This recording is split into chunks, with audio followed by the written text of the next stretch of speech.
লক্ষ্মী ছানারা আজ আবার তোমাদের কাছে নতুন গল্প নিয়ে এসে গেছে। হাস্যরাম নামে মহারাজ কৃষ্ণচন্দ্রের রাজসভায় আর একজন ভাঁড় ছিল। তার প্রভাব প্রতিপত্তি খুব বেড়ে যাচ্ছে। যদিও গোপাল হাস্যরামকে হিংসা করত না, কিন্তু গোপালকে জব্দ করবার জন্য হাস্যরাম সুযোগ পেয়ে সে কয়েকবার জব্দ করল। মহারাজ গোপালকে ডেকে একদিন বললেন, দিন দিন কেমন যেন তুমি অপদার্থ হয়ে যাচ্ছ গোপাল।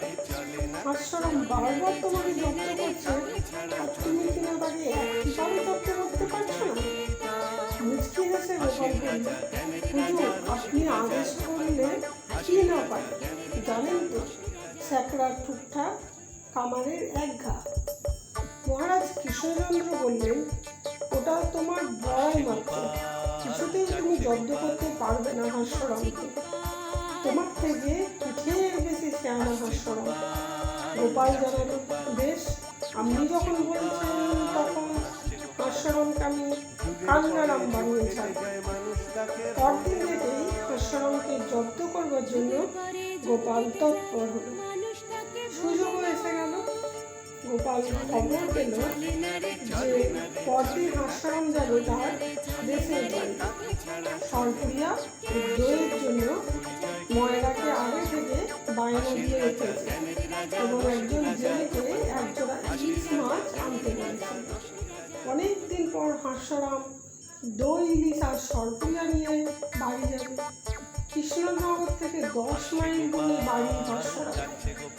পরদিন ভোররাতে রওনা হয়ে গোপাল হাস্যরামের বাড়ি গিয়ে পৌঁছাল।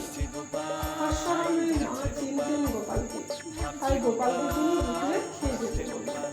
গোপাল বলল, এদিকে আত্মীয়ের বাড়ি এসেছিলাম আপনার শ্রীচরণ দর্শন করব বলে। আমাকে এখনই আবার কৃষ্ণনগর দৌড়তে হবে। এখানে এসে শুনলাম আপনার নাকি অসুখ হয়েছিল ভাই, তাই তো আরো বিশেষ করে দেখা করতে। এখন ভালো আছেন তো? হ্যাঁ বাবা, ভালো আছি। এখন দুদিন আগে সাজটায় বন্ধু হয়ে এসেছিলাম। এই যাত্রায় অনাথ কবিরাজের দয়ায় বেঁচে গেছে। বাঁচার আশা ছিল না প্রায় বলতে গেলে। সামান্য কিছু জনযোগ করে গোপাল কৃষ্ণনগরের পথে রওনা দিল। মাঝখানে দেখা হাস্যরামের সঙ্গে জোড়া ইলিশ, দই আর সরপুরিয়া নিয়ে মনের সুখে হাস্যরাম বাড়ি ফিরছে।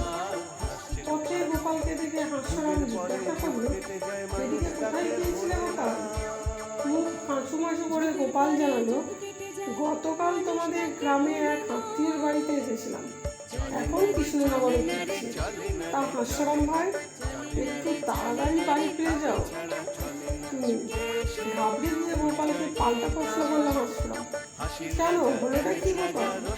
তুমি আমাকে কেন তাড়াতাড়ি বাড়ি যেতে বলছো? বাড়িতে কি কোনো দুঃসংবাদ? কাঁদো কাঁদো হয়ে গোপাল বলল, তেমন কিচ্ছু নয় ভাই হাস্যরাম। অনাথ কবিরাজের কাছে থেকে খবর পেয়ে তোমার ওখানে ছুটে যায়। তোমার মায়ের তো বয়স হয়েছিল। গোপালের গলায় হাস্যরাম হাউ হাউ করে কেঁদে বলল, তবে কি মা আমার বেঁচে নেই? গোপাল তখন শুকনো মুখে গম্ভীর হয়ে বলল, চিরকাল মা কি কারো বেঁচে থাকে? তাছাড়া জন্ম মৃত্যুর উপর মানুষের কোনো হাত নেই। তোমার মায়ের বয়স হয়েছিল, অবশ্য চিকিৎসার ত্রুটি অর্থরাজ করে। তোমার মায়ের সংজ্ঞা নেই, স্থির থাকতে পারল না হাস্যরাম। গোপালের কাছে ইলিশ মাছ, সরপুরিয়া, দই এসব তুলে দিয়ে বলল, বনমুখে এগুলো নিয়ে আর বাড়ি ঢুকো। এগুলো তুমি নিয়ে গোপাল তোমার ছেলে পুলেদের খেতে দিও। খালি হাতে কাঙ্গারাম হয়ে যাও বাড়ি ফিরলে হাস্যরাম। গোপালের খোঁজ নেবে।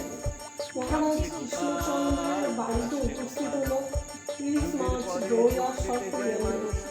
গোপালের মুখে সব কথা শুনে হাসলেন মহারাজ এবং তারিফ করলেন গোপালের বুদ্ধি।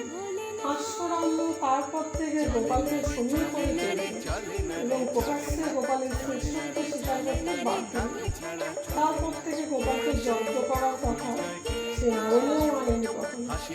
যদি গল্পগুলো ভালো লাগে কমেন্টস করে জানিয়ে আর লাইক শেয়ার সাবস্ক্রাইব করে দিও।